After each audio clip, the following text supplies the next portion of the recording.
দেখুন, আমি সব থেকে আগে এটা বলবো আপনাদের জ্ঞাতার্থে যে 1991 সালের যে 21শে জুলাইয়ের ঘটনা আপনি বলছেন, 93 সালে, তখন এই তৃণমূল কংগ্রেসের কোনো জন্ম হয়নি। এর এর একটু ছোট হিস্ট্রি আপনাকে বলে দিই। যা ঘটনা ঘটেছিল তখন মমতা বন্দ্যোপাধ্যায় কংগ্রেসে ছিলেন এবং এটা কংগ্রেসের লোকদের মারা হয়েছিল, সেইটা নিয়ে একটা অমর হয়ে অমরদের শহীদ স্মরণ সভা। তারপর তৃণমূল ক্ষমতায় আসার পর 21শে জুলাইটাকে একটা মিথে নিয়ে চলে গেল যে 21শে জুলাই তারা স্মরণ সভা করবে, কিন্তু দেখা গেল কার্যত লাস্ট 10 বছরে, কোভিডের বছরটা বাদ দিয়ে, সেখানে স্মরণ সভা কিছু হতো না। সেখানে কি হতো? সেখানে নাচ গান হতো, সেখানে টলিউড বলিউডদের নেতা মানে হচ্ছে যে আর্টিস্টদের ডাকা হতো, সঙ্গীত শিল্পীদের ডাকা হতো, তারা এসে গান করতেন। টলিউড বলিউডের অন্যান্য যারা আর্টিস্ট তারা এসে নৃত্য থেকে গান পরিবেশন করতেন, অভিনয় নাচ পরিবেশন করা হতো এবং ছোট বড় মাঝারি হাফ মাঝারি সমস্ত নেতা বক্তব্য দেওয়ার পর শেষে মমতা বন্দ্যোপাধ্যায় বলতেন এবং জ্বালাময়ী বক্তৃতা দিতেন, তার 90% রাজনৈতিক ভাষণ। 21শে জুলাই কি, এবং আপনার একটা আমার মনে হচ্ছে এই 21শে জুলাই কেন তাৎপর্যপূর্ণ। এই 21শে জুলাইকে কেন্দ্র করে প্রত্যেক বছর সিপিএম এর থেকে মামলা করা হতো। ইভেন হাইকোর্ট নির্দেশ দিয়েছিল যে ওই ব্রিগেড ময়দান পরিষ্কার করে দিতে হবে, সেই নির্দেশও তারা মানেনি। এমনকি কোভিড পরবর্তী 21শে জুলাই নিয়ে আমি নিজে মামলা করেছিলাম, তাতে কিছু স্পেসিফিক নির্দেশ দেওয়া হয়েছিল, কোনো নির্দেশই রাজ্য সরকার মানেনি। পরবর্তীকালে গিয়ে সেগুলো আমরা হাইকোর্টকে জানাই। আর আপনি যে ফাইল খোলার কথা বলছেন, 21শে জুলাই ঢালাও গভর্নমেন্টের টাকা পয়সা খরচ করা হতো। সেখানে গভর্নমেন্টের কাছ থেকে, মানে স্টেট গভর্নমেন্ট সেখানে একটা বড় টাকা খরচা করত মঞ্চ তৈরি করার জন্য, সেখানে নিরাপত্তার জন্য, এমনকি বাসে যে যাওয়া আসা বিভিন্ন ব্লকে ব্লকে সেইগুলো সরকার থেকে পয়সা যেত। সেই ফাইলগুলো এখন খোলা হবে।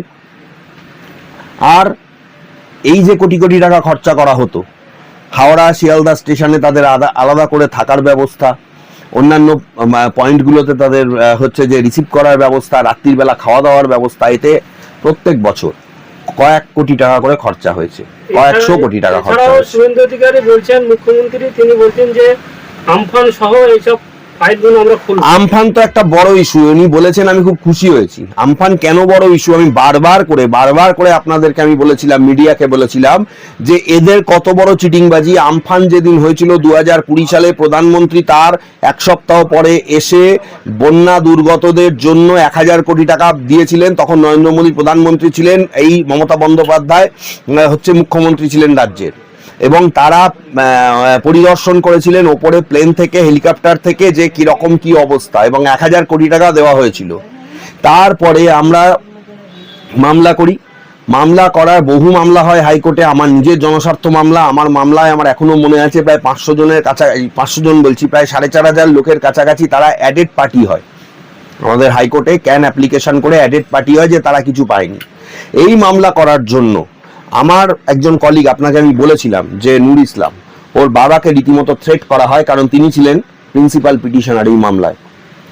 খৈরুল আলম তার নাম, তার বাড়ি হচ্ছে ঢোলাহাট, দক্ষিণ 24 পরগনা জেলার ঢোলাহাটে, লক্ষ্মীকান্তপুর থেকে যেতে হয়। তো তাকে 25 জন মিলে অ্যাটাক করে রাত্রি 11:30টার সময়। তার বাড়িতে পঞ্চায়েত প্রধান থেকে শুরু করে সমস্ত লোকজন ঢোকে এবং রীতিমতো তাকে বন্দুক নিয়ে ভয় দেখায়। আমি 4 বার ঢোলাহাট থানায় কল করি, কোনো অফিসার ফোন ধরেননি।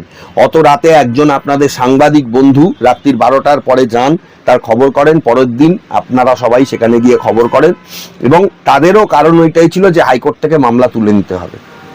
উনি কোনো রকমে বাড়ির পেছনের দরজা দিয়ে বেরিয়ে সারা রাত উনি বাগানের মধ্যে বসেছিলেন এবং সেখানে তিনি তার নিজের কোনো রকমের জীবন রক্ষা করেন, নাহলে সেদিনই ওনার জীবনের শেষ দিন ছিল। তো সেই আমফান মামলা আমরা তুলিনি।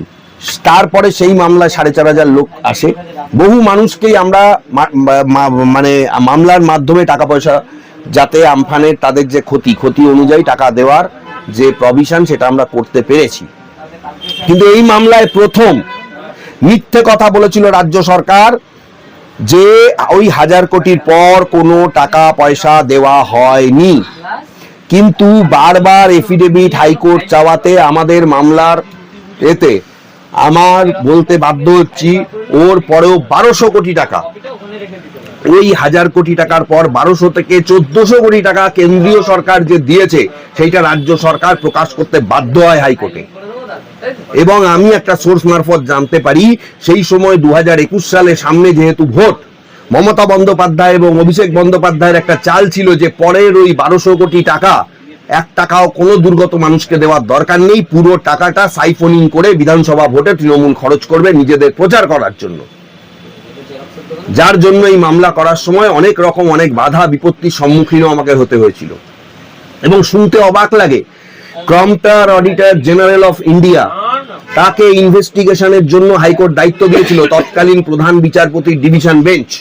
কম্পট্রার অডিটর জেনারেল হাইকোর্টে এসে রিপোর্ট দিয়েছেন যে অফিসাররা তারা কোঅপারেটই করতে চাইছে না। কেউ বলছে গঙ্গাসাগরে চলে গেছে, কেউ বলছে বিশেষ ট্রেনিং আছে, কেউ বলছে ছুটিতে আছে, আবার কেউ বলছে তাকে ট্রান্সফার করে দেওয়া হবে কয়েকদিন পর, তিনি এখন কোনো ফাইল দেখাতে পারবেন না।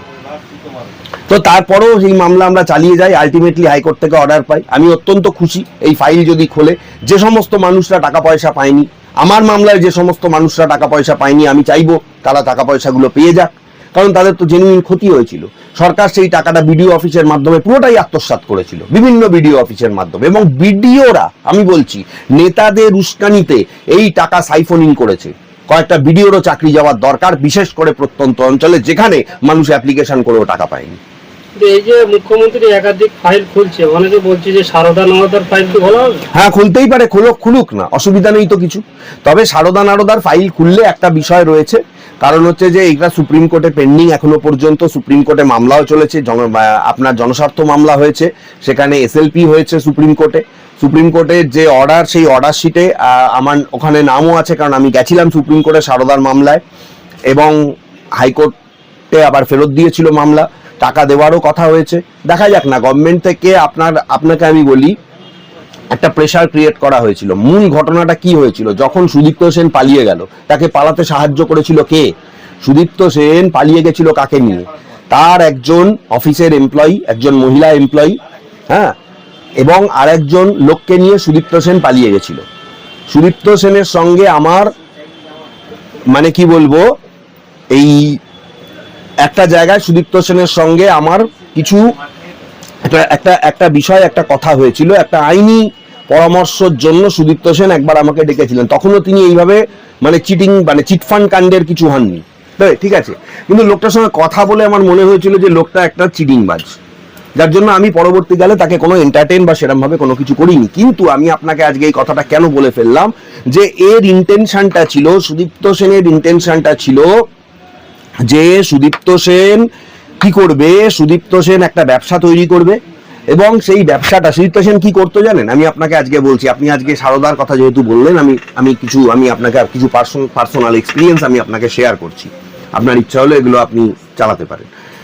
সুদীপ্ত সেন বন্ধ হয়ে যাওয়া কোম্পানি কিনতো, যে কোম্পানি বন্ধ হয়ে গেছে তখন সারদার মার্কেটে হাজার হাজার কোটি টাকা। একটা কোম্পানি বন্ধ হয়ে যাওয়া অন্যের কোম্পানি কিনবে কেন?